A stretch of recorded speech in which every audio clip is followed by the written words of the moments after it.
దేవుని నామానికి మహిమ కలుగును గాక. ప్రియమైన ఆత్మీయ సహోదరి సహోదరులకు నా హృదయపూర్వక వందనాలు. అందరూ ఎలా ఉన్నారండి? బాగున్నారా? దేవుడిచ్చిన సమయంలో మరి మీతో కొన్ని మాటలు పంచుకోవాలని ఆశపడుతున్నాను. ప్రతిరోజు వాక్యం వింటున్న ప్రియ దేవుని పెట్టిలారా, ప్రియ దేవుని సంగమా, అనుదినము ఆయన మాటలు మనం జ్ఞాపకం చేసుకొని వాక్యమైన సర్మల జీవితాన్ని మనం జీవించాలని ప్రభుపేట మరొకసారి మీకు మనం చేస్తూ ఉన్నాను. ఎందుకంటే దేవుడు మనకిచ్చిన ధన్యత చాలా విలువైనది. ఆ విలువను మనము కాపాడుకొని ఆ విలువ ఏమిటో మనం తెలుసుకొని అందరూ మనం జీవించాలని ప్రభుపేట మనం చేస్తూ ఉన్నాను. ఈరోజు ఒక మాటను మీకు తెలియపరుస్తాను. మరణమునకు ప్రాప్తుడైన మానవుడు. మరి మరణముకు ప్రాప్తుడైన మానవుడు అంటే కనుక ఈరోజు మనము దేవుని వాక్యాన్ని చూస్తున్నాము. మరి మానవుడు ఎలా సృజించబడ్డాడు?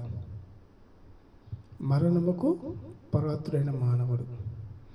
ఆనాడు మనం ఆది ఖండంలో చక్కగా ఆదామును చూస్తూ ఉంటాం. మరి ఆదామును బట్టి మనం జ్ఞాపకం చేసుకున్నట్లయితే కనుక ఏ రీతిగా జన్మించబడ్డాడు, మరి మరణంకు పాత్రుడుగా మానవుడు ఎందుకు అయ్యాడంటే, ఈరోజు మనం అనేక సార్లు వాక్యాన్ని విని మనము ప్రియ దేవుని బిడ్డ బలపరచలేకపోతూ ఉంటాం. ఈరోజు అంశము అదే. ప్రియ దేవుని బిడ్డలారా, మరణములకు ప్రాప్తుడైన మానవుడు. ఇలా చాలామంది కూడా మరణానికి వెళ్ళిపోతూ ఉంటాం. దేవుడు మనల్ని సృజించాడు. ఒకసారి మనము జ్ఞాపకం చేసుకున్న దేవుని వాక్యాన్ని మొదటి కొరింథీయులు 15వ అధ్యాయము 47వ వచనం కాంచి మనం చూస్తున్నప్పుడు కొన్ని మాటలు ఇలా రాయబడి ఉన్నాయి. మొదట మనుషుడు భూసంబంధమై మట్టి నుండి పుట్టినవాడు. రెండవ మనుషుడు పరలోకం నుండి వచ్చినవాడు. మట్టి నుండి పుట్టినవాడెవడో మట్టి నుండి పుట్టిన వారును అట్టివారే. లోక సంబంధి ఎట్టివాడు, పరలోక సంబంధులను అట్టివారే. మరియు మనము మట్టి నుండి పుట్టిన వాని పోలికను ధరించిన ప్రకారము పరలోక సంబంధి పోలిక ధరిందుము. దేవునికి స్తోత్రం. ఇక్కడ మనం చూస్తున్నప్పుడు ప్రియ దేవుని బిడ్డలారా, దేవుని వాక్యము విధముగా మనకు రాయబడుతుంది. అందుకే ఇక్కడ బైబిల్ గ్రంథంలో మనకి ప్రతి విషయంలో కూడా చక్కగా తెలియపరుస్తుంది. ఇక్కడ మనం రెండు మాటలు జ్ఞాపకం చేసుకో. మొదట మనుషులు భూ సంబంధం మట్టి నుండి పుట్టినవాడు. రెండో మనుషులు పరలోకం నుండి వచ్చినవాడు. మరి మట్టి నుండి పుట్టినవారు ఎవరు, పరలోకం నుండి వచ్చినవారు ఎవరు? ఈరోజు మనము గుర్తుపెట్టుకోవాలి. మరి ఎవరు మరణములకు పాత్రుడే మానవుడు ఎవరు? ప్రియ దేవుని బిడ్డలారా, ఈరోజు మనమే మరణానికి పాత్రుడైపోయాం, ప్రతి మానవుడు కూడా. ఎందుకంటే మొదటిగా ఈ భూ సంబంధమైన వాటిని, ఎందుకంటే మట్టి నుండి పుట్టినవారు. అందుకే ఆదాముడు కూడా అక్కడ ఒక మాటను జ్ఞాపకం చేస్తూ ఉంటాడు. మొదట మనం ఆయన మట్టి నుండి పుట్టిన వారము, తర్వాత నుంచి రెండో మనుషుడు పరలోకం నుండి వచ్చినవాడు అని యేసుక్రీస్తు వారు మనకు ఈరోజు చక్కగా వాక్యము తెలియపరుస్తూ ఉంది. ఇక్కడ మనము చాలా చేత గమనించినట్లయితే ప్రియ దేవుని బిడ్డలారా, ఇక ఈ వాక్యంలో ఉన్న భాగం అంటే కనుక సాదృష్టిలో ఉన్న పరిశుద్ధులందరికీ కూడా ఈరోజు ఈ మాటను మనం జ్ఞాపకం చేసుకోవాలి ప్రియ దేవుని బిడ్డలారా. ఎందుకంటే దేవుని వాక్యం రాయబడుతుంది కాబట్టి పుట్టిన వారు అంటే పరలోక సంబంధి ఎట్టివాడు, పరలోక సంబంధంగా వారు ఏం చేస్తారండి? అట్టివారే. ఎందుకంటే ప్రతి దినమును కూడా లోక సంబంధి ఎవరు, పరలోక సంబంధి ఎవరు? రెండు మాటలు మనం జ్ఞాపకం చేసుకోవాలి. లోక సంబంధి ఎలాగుంటాడు, పరలోక సంబంధిగా ఎలాగుంటారు?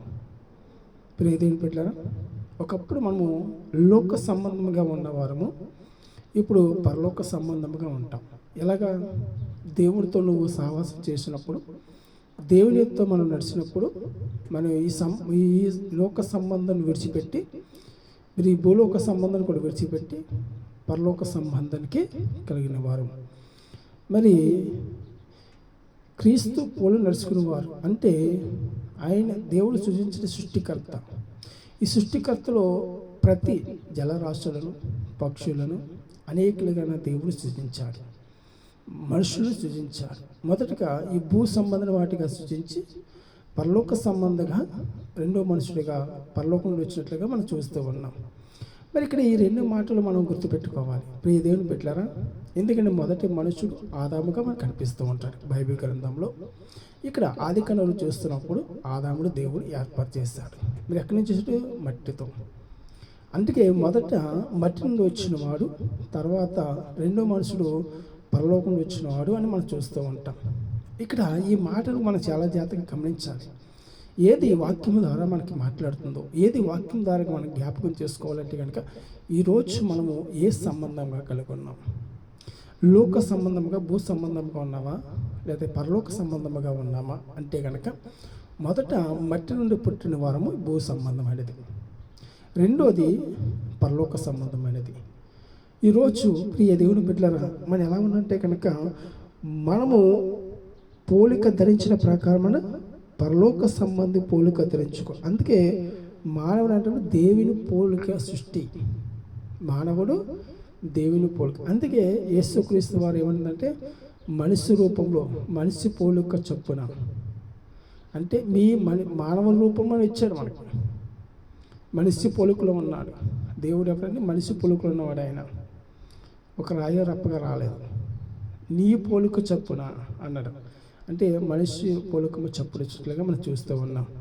ప్రియ దేవుని బిడ్డలారా, ఈరోజు మనం గమనించాలి, దేవుని వాక్యం చదివిస్తుంది కాబట్టి మరి ఆత్మ సంబంధం అనేది మొదటి కలిగినది కాదు, కానీ ప్రకృతి సంబంధం అనేది మొదటి కలిగినదని, తర్వాత ఆత్మ సంబంధం ఈరోజు మనకు పై భాగంలో మనకు కనపడుతూ ఉంటుంది.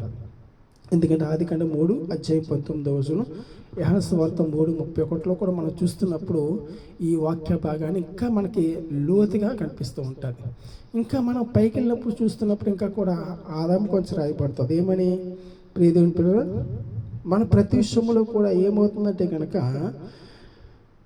ఆదాము మొదటి మనుషుడు జీవించు ప్రాణి ఆయన, కానీ రాయబడి ఉన్నది కడపటి ఆదాము జీవించు ఆత్మ ఆయను. అంటే మానవుడు దేవుని పోలికలో సృజించబడ్డాడు. జీవమే క్రీస్తు. ఈ క్రీస్తులో మనం ఉన్నాం. ఈ క్రీస్తులో మనం జీవించాలంటే కనుక మానవుడు ఏ రీతిగా ఉంటే కనుక దేవుని పోలిక చొప్పున సృజించబడ్డాడు. అంటే ఈ జీవం ఎవరుందంటే క్రీస్తు. ఈ క్రీస్తు ఇప్పుడు లోకములు ఎలా వచ్చాడు? మనిషి పోలిక చొప్పున వచ్చాడు. అందుకే దేవుడు పోలిక చొప్పున అనగా ప్రియ దేవుని బిడ్డలారా, ఆనాడు ఈరోజు మనం ఒక వాక్య భాగాన్ని చూస్తున్నప్పుడు ఇందులో చాలా విషయాలు కనిపిస్తూ ఉంటాయి. ఈరోజు మనం గుర్తుపెట్టుకోవాలి, ఆలోచన చేయాలి. ఎప్పుడైతే మనం ఆలోచన చేస్తామో ప్రియ దేవుని పిల్లరా, ప్రతి విషయంలో కూడా మనం అనేక సార్లు దేవుని రాజ్యమును స్తుతించుకోవాలంటే కనుక, దేవుని మర్మము తెలుసుకుంటే కనుక ఒక్క ఆశ్చర్యము రూపాంతరం కలుగుతుంది. ఆయనలో అన్ని అద్భుతాలు చేశాడు ఆయన. మరి ఈరోజు నన్ను కూడా దేవుడు ఏర్పరచుకున్నాడంటే కనుక ఏదో ఒక అద్భుతాన్ని ఖచ్చితంగా చేశాడనమాట. మనం ఇలాగా జీవించడానికి, ఇలాగ మాట్లాడడానికి దేవుడు ఎంత కృప చూపించాడో ఈరోజు మనం గుర్తుపెట్టుకోవాలి ప్రియ దేవుని బిడ్డలారా. ఆత్మీయంగాను మన బలపడుతూ ఐశ్వర్యముగా దేవుడు మన సమృద్ధిగా ఉంచి ఆయన పోలిక చొప్పులో సృజించబడిన మనము కూడా ఈరోజు పరలోక సంబంధముగా ఉన్నాం ప్రియ దేవుని బిడ్డలారా. అందుకే ఆయన పోలిక చొప్పున మనము జీవించే వారిగా ఉండాలి. అందుకే దేవుని వాక్యం ఉంటుంది కాబట్టి ఆత్మ సంబంధమని మొదటి కలిగినది కాదు, కానీ ప్రకృతి సంబంధమని మొదటి కలిగినది, తర్వాత ఆత్మ మొదటి ప్రకృతి. అంటే దేవుడు అన్ని కూడా ప్రకృతిగా సృజించాడు. మన తర్వాత ఏంటి? తర్వాత అంటే ఇప్పుడు మనిషి పుట్టిన వారంటే మనిషిగా చేశారు కాబట్టి, మట్టితో చేశారు కాబట్టి ఆత్మ సంబంధమైన. తర్వాత ఈ ప్రకృతి ద్వారా చేసినది మొదట, కానీ ప్రతిది కూడా ఈ ప్రకృతికి ఏది కావాలో దాన్ని నిర్మించబడ్డాడు. తర్వాత మనిషిగా చేశాడు. ఆ మనిషి మనం ఏం చేస్తారంటే మట్టిగా చేసిన మనల్ని మళ్ళీ దేవుని పోలికలో ఉంచాడు. దేవుని పోలిక అంటే క్రీస్తు జీవముగా ఈ లోకానికి వచ్చాడు. ప్రియ దేవుని బిడ్డలారా, ఈరోజు మనం గుర్తుపెట్టుకోవాలి. చాలా సందర్భంలో మన బైబిల్లో వాక్యం చదివిస్తుంది కాబట్టి ఈ వాక్య భాగాన్ని మనం ఏం చేయాలంటే కనుక అనుదినమును మనం జ్ఞాపకం చేసుకుంటూ ఆయన మార్కులు మనం స్థిరంతంగా ఉన్నాం. మరి ప్రకృతి సంబంధమైనది ఏంటి? శరీర సంబంధమైనది, ఆత్మ సంబంధమైన శరీరంతో కూడినది ఏంటి కనుక ఈరోజు ప్రకృతి సంబంధం అనగా ఈ ప్రకృతి ద్వారా అనేక సార్లు ఏం జరుగుతుందండి, శరీరముగా వెత్తబడి ఆత్మ సంబంధం శరీరముగా అండి. ఈరోజు చాలామంది ఈ ఆత్మ సంబంధము ఈ శరీర సంబంధముగా ఏ రీతిగా ఉంటున్నాయంటే దేవుని వాక్యము రాయబడుతుంది. ఎందుకంటే ఈరోజు ప్రకృతి సంబంధమైన శరీరముగా వెత్తబడి ఆత్మ సంబంధ శరీరముగా లేపబడును. దేవునికి స్తోత్రం. ఇది ఒక ఆత్మీయ శరీరము. దేవుడు శరీరమును ఆత్మ ఇచ్చాడు. ఈ శరీరము అనగా మొదటగా మనం జ్ఞాపకం చేసుకోండి, ప్రతి మనుషుడు ఏ పొలుకు ధరగా ఉన్నాము, ఏ పొలుకు ధర జీవించబడుతున్నట్టు కనుక ప్రకృతి సంబంధం శరీరముగా వెత్తబడింది. మరి ఆత్మ సంబంధం శరీరముగా లేపబడింది. ఈ ప్రకృతి సొంత ఇప్పుడు ఏ దేవుని పిల్లరా, ఈ ప్రకృతి ద్వారా ఆత్మ. మరి ఈరోజు దేవుని వాక్యాన్ని మనం చూస్తున్నప్పుడు ఈ వాక్య భాగంలో చాలా చక్కగా మన బైబిల్లో రాయబడుతుంది. కాబట్టి ప్రకృతి సంబంధమైనది మరి ఎలా ఉంటుందండి, ఎత్తబడే వారిగా ఉన్నాం. కానీ ఆత్మ సంబంధము శరీరముగా లేపబడింది. అంటే ఈరోజు మనము దేవుని సన్నిధిలో ఏం చేస్తామండి, చక్కగా ఆయన సన్నిధిలో మనం ప్రార్థన చేస్తూ ఆయన మార్గాన్ని తెలుసుకుంటూ ఆత్మీయంగా మనం బలపడుతూ లేపబడ్డాం. మరి ఈరోజు మనం మరణముకు ప్రాప్తులైన మానవుడు అంటే కనుక మరణానికి వెళ్ళి తిరిగి వచ్చింటూ వారం ప్రియ దేవుని పెట్టారు. మనం అనేక సార్లు ఆయన చేస్తున్నప్పుడు అద్భుతాలు మనం చూస్తే కనుక మరణానికి వెళ్ళి తిరిగి లేపినవాడు అంటే లేచినవాడు ఎవరు అని మనం చూస్తే కనుక ఆయన మరణానికి వెళ్ళి తిరిగి లేచినవాడు ప్రియ దేవుని బట్టి. ఈరోజు మనం గుర్తుపెట్టుకోవాలి ఏ సంబంధంగా. అందుకే మనం ఎలాంటి వారు, ఆత్మ సంబంధమైన వారమా పరలోకంలో వచ్చిన వారమా అంటే కనుక ఈరోజు మట్టితో పోలిన వారు మనము, తర్వాత పరలోక సంబంధం కలిగిన వారము. ఈరోజు వీటి బట్టి మనం జ్ఞాపకం చేసుకుంటే కనుక ఆయన వాక్యం ద్వారా మనం సెలవిస్తున్నాడు. వాక్యమైన జీవితాన్ని మనకు కలుగుంది. అందుకే ప్రియ దేవుని పిల్లల మొదట మనుషుడు జీవించే ప్రాణి ఆయన అనేది రాయబడుతుంది. ఎందుకంటే సృజించబడుట అంటే ఆదాము జీవింపజే ఆత్మే ఆయను. ఆత్మ ఏమేం చేసిందంటే ఆయన జీవించాడు, ఆత్మ అయింది. ఈ ఆత్మ ఏమైంది ప్రియ దేవుని పిల్లల, మొదటి మనుషుడు భూ సంబంధమైన నుండి పుట్టినవాడు అని ఇక్కడ బైబిల్లో రాయబడుతుంది. మొదట మట్టిగా చేసిన దేవుడు మానవుని ఏం చేశాడు, మట్టితో పోల్చాడు. తర్వాత ఏం చేశాడు ప్రియ దేవుని పెట్టారా, రెండో మనుషుడిగా పరలోకం నుండి వచ్చిన వాడిగా. అంటే పరలోక అంటే క్రీస్తు పరలోక ప్రభువు అని మనం ఈరోజు గుర్తుపెట్టుకోవాలి. ప్రియ దేవుని పిల్లల సందర్భంలో మనకి వాక్యం చదివిస్తుంది. ఈ వాక్యమే జీవితంలో మనం ఉండాలి. వాక్య ప్రసారంగా జీవించుకోవాలంటే కనుక మనం ఎటువంటి ఉండాలంటే కనుక మానవుని దేవుని పోలిక సృష్టి కాబట్టి ఈ సృష్టి ఎలా ఉంటుంది చూడ ఆగ్రహం రాయబడింది. ఏమంటే మనం మట్టి నుండి పుట్టిన వారిని పోలికలను ధరించిన ప్రకారము పరలోక సంబంధి పోలివారమే ధరిద్దామన్నారు. మొదట మట్టిగా వచ్చా పరలోక సంబంధంగా పోలిన వారిగా అన్నారు. మరి ఈరోజు ఏ రాజ్యంలో మనం ఉండగలుగుతున్నాం, ఏ సంబంధంగా ఉండగలుగుతున్నాం ప్రియ దేవుని పిల్లలు. మనము అనేక సార్లు గుర్తించుకోవాలి, జ్ఞాపకం చేసుకోవాలని ప్రభు పేట మనం చేస్తున్నాం. ప్రియ దేవుని బిడ్డలారా, ప్రియ దేవుని సంగమా, నిత్యము అని దినమును ఆయన మార్గులు మనం స్థిరంతముగా ఉన్నామా, వాక్యమునుసారంగా మనం జీవించబడుతున్నామా, ఆత్మీయంగా మనం బలపడుతున్నామా లేదా తాను పరీక్షించుకునే వారిగా ఉండాలి. మరి ఈరోజు ఏ సంబంధంగా, ఈ భూ సంబంధంగా ఉండని వారమా, లోక సంబంధంగా మనం జీవిస్తున్నామా, లేకపోతే ప్రియ దేవుని పరలోక సంబంధంగా ఉన్నవారమా అని ఈరోజు మన జీవితంలో ఒక ప్రశ్న కావాలి. మన జీవితంలో ఆ ఆలోచన కావాలి. ఆత్మీయంగా బలపడటం కావాలి. ఆత్మక జీవితాన్ని నడిపించే వారిగా ఉండాలి. ప్రియ దేవుని బిడ్డలారా, ఎప్పుడైతే ఈ మాటలు మన జీవితాన్ని కదిలింపు చేస్తాయో, ఎప్పుడైతే ఈ మాట ద్వారా మనం జీవించబడతామంటే కనుక ప్రియ దేవుని బిడ్డలారా, ఆత్మిక శరీరము అనగా పరలోక సంబంధమైనది. ఈ ఆత్మీయ శరీరము పరలోక సంబంధి. మరి కొన్ని శరీరం ఉంటే ఈ శరీరం కొన్ని సందర్భంలో కూడా ఆత్మీయ శరీరం వేరు, శరీరం వేరు. ఈ శరీరం లోకంలో అనేకలుగా ఉంటుంది, కానీ ఆత్మ సంబంధం అనేది పరలోక స్వాదర్శము కనిపిస్తూ ఉంది.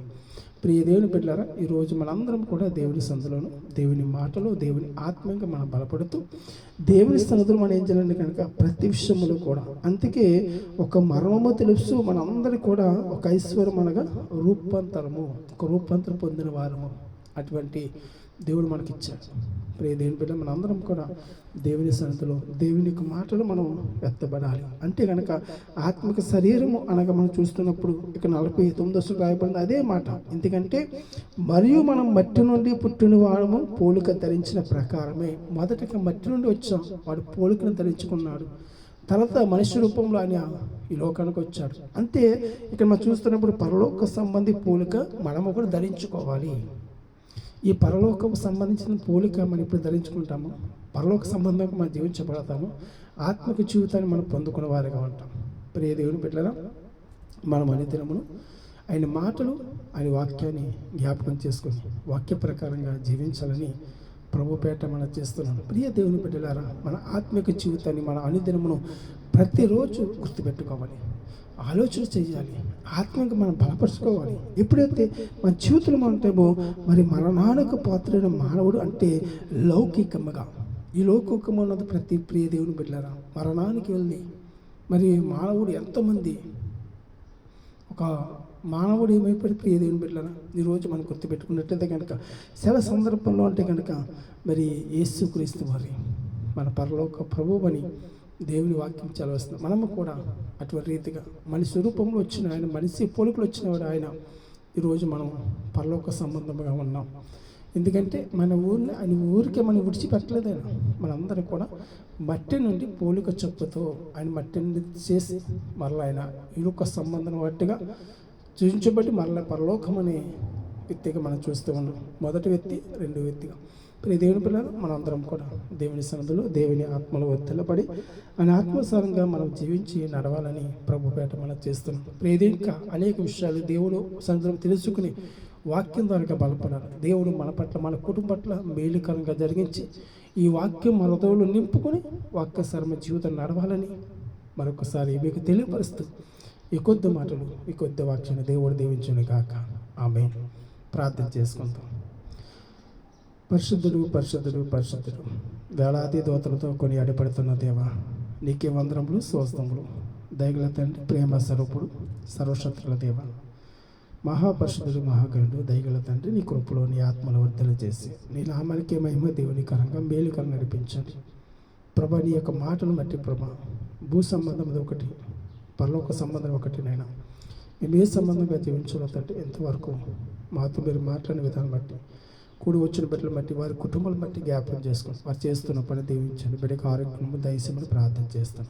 వారి కష్టానికి ప్రతిఫలం దయచేయండి. కుటుంబ ఆర్థిక సమస్యలు గెలిచండి ప్రభు. నీ వాక్యము హృదయంలో భద్రపరుచుకుని వాక్యం సరగా నడుచుకుని కృపా ధన్యత ప్రతి బిడ్డకి అనుకరించి నీ మార్గ స్థిరపరిచిన నామానికి మహిమయు ఘనత ప్రభావం ఎప్పుడు ఎల్లప్పుడూ బిడ్డలకి కుటుంబాలకి దేవునికరంగా మహిమకరంగా నడిపించమని మా ప్రియ రక్షకులైన యేసుక్రీస్తు నామములో ప్రార్థిస్తున్నాము తండ్రి. ఆమేన్. యేసు రక్తమే ప్రవేశ రక్తమే ప్రవేశ నామ సంపూర్ణ కలుగును గాక. ఆమేన్. ఆమేన్. అందరికీ వందనాలండి.